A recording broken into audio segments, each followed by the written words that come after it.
সকলকে স্বাগত জানাচ্ছি আমার রিলায়েবল সিভিল সলিউশনে। দেখুন, কয়েকদিন আমি ভিডিও করতে পারিনি বিশেষ কিছু কারণবশত। তো আজকে আমি আবার ভিডিও করছি এবং এরপরে আমার কন্টিনিউ ভিডিও থাকবে আমাদের যে ভিডিও আমি করতে থাকি যে সিভিল রিলেটেড। তো আজকের যে বিষয় নিয়ে আমি কথা বলবো সেটা হচ্ছে, দেখুন, আমাদের স্বপ্নের বাড়ি সকলেরই ইচ্ছে যে একটা স্বপ্নের বাড়ি করতে হবে, কিন্তু সেই বাড়ি করতে হলে যে মূল উপাদান, এই মূল উপাদানগুলোর মধ্যে একটা হচ্ছে রড বা স্টিল। এই ভালো স্টিল না হলে কিন্তু বাড়ির যে আমরা বাড়ি করছি বা স্বপ্নের বাড়ি তৈরি করছি সেটাতে সন্দেহ থেকে যায় যে ভালো হচ্ছে কি হচ্ছে না। এবং এই রডটা আমরা চিনতে পারি না যে রডটা ভালো কিনছি নাকি মন্দ কিনছি। দোকানে গেলেই দোকানে সব রডকে দেখিয়ে দেয় এই রডটা ভালো, এই রডটা ভালো। ব্র্যান্ডেড রড হলে যে ভালো হবে সেটা কিন্তু মেন ব্যাপার নয়, রডের কিছু গুণাগুণ লক্ষ্য করতে হবে।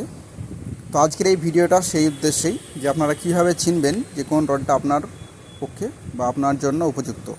শুধু ব্র্যান্ডেড রডই কিন্তু ভালো হয় বলে মানে নেই। যে কোনো রডের মধ্যেই 5টা গুণ থাকলে সেই রডটা ব্যবহার করতে পারেন, যেগুলো আমি ভিডিওর মধ্যে আলোচনা করতে চাইছি। তো দেখুন, প্রথমেই যে 5টা মেন রড চেনার উপায় সেটা হচ্ছে, প্রথমে আপনাকে রডটা দেখতে হবে সেই রডটা টিএমটি লেখা আছে কি না। টিএমটি, থার্মো মেকানিক্যাল টেস্টেড বার, যেটাকে আমরা ফুল ফর্ম বলা হয়। এটা হচ্ছে প্রথম স্টেপ, মানে প্রথমেই আপনি এটা দেখবেন যে আপনার রডের মধ্যে টিএমটি লেখা আছে কি না। টিএমটিটা অবশ্যই দেখে নিতে হবে। দ্বিতীয়, 2 নম্বরটা হচ্ছে রডের মধ্যে একটা গ্রেড লেখা থাকে। সেটা অনেক রকমের গ্রেড পাওয়া যায় রডের। সেটা হচ্ছে যেমন FE 500, FE 550, FE 500+, FE 500D বা 600D, 650D, বিভিন্ন রকমের থাকে।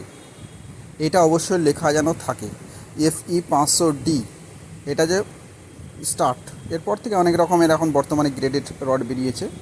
ভূমিকম্প থেকে রক্ষা করার জন্য এটা গ্রেডটা দেখে নিতে হয়। ভূমিকম্প হাত থেকে রক্ষা করে এই গ্রেডের উপর নির্ভর করে রডটা। 3 নম্বরটা আপনি যেটা লক্ষ্য রাখবেন সেটা হচ্ছে ISI মার্ক, ISI মার্ক বা BSTI মার্ক।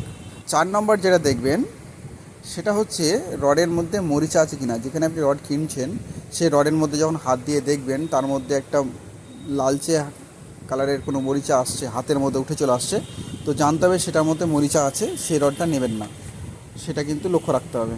আর একটা জিনিস যেটা লক্ষ্য রাখবেন সেটা হচ্ছে রিবস, অর্থাৎ রডের মধ্যে দেখবেন অনেক সময় ক্রস করে বা পেঁচানো স্প্রিংয়ের মতন দেওয়া থাকে, যেগুলো রিবস বলা হয়।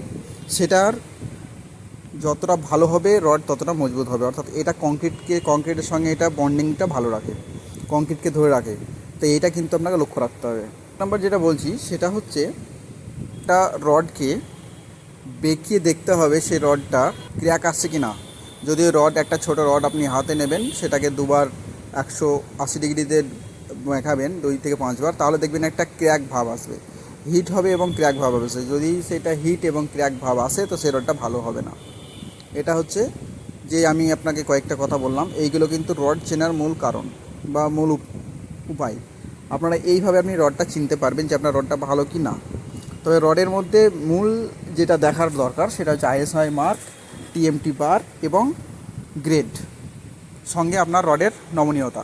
এই 5টা জিনিস আপনারা লক্ষ্য রাখবেন এবং রড কিনবেন। এইভাবে যদি আপনারা রডটা কিনতে যান বা রডটা কিনে নিয়ে আসেন তাহলে কিন্তু আপনি ঠকবেন না। আরও ব্র্যান্ডেড অনেক রকম কোম্পানির রড আছে। যেমন যদি ব্র্যান্ডেড কোন কোম্পানিটা ভালো হবে বলতে চান, তাহলে ব্র্যান্ডেডের কিছু নাম আমি বলছি। যেমন হচ্ছে সেল, বা আপনার আছে টাটা টিসকন, শ্যাম স্টিল, এইসব রডগুলো কিন্তু আপনি ব্যবহার করতে পারেন। বাকি এখন লোকাল অনেক রড উঠেছে, তবে যখন আপনি লোকাল কোনো রড নিতে যাবেন তখন আপনাকে এই 5টা জিনিস লক্ষ্য রাখতে হবে। তো আশা করি ভিডিওটা ভালো লেগেছে। যদি ভালো লেগে থাকে তো আপনার নেক্সট ভিডিও এবং আমার এই রিলেটেড ভিডিও আসতে থাকে, তো চ্যানেলটিকে অবশ্যই সাবস্ক্রাইব করে রাখবেন এবং পাশে থাকবেন। নমস্কার।